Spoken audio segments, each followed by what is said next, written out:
Hi everyone!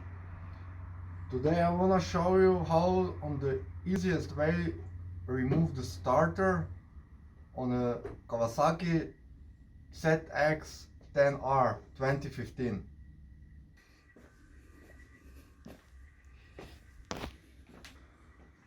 How to replace a starter from a Kawasaki ZX10R 2015 without removing the airbox and some other stuff. Important is to remove all, disconnect this harness. Important is to cut a little bit this protection, and then you can come to a screw up there from water pump, and the other is upside down here.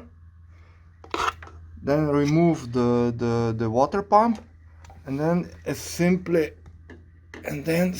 remove the starter like I do now. Just a second.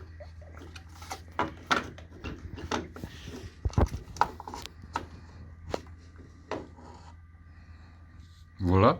Work done. 20 minutes job.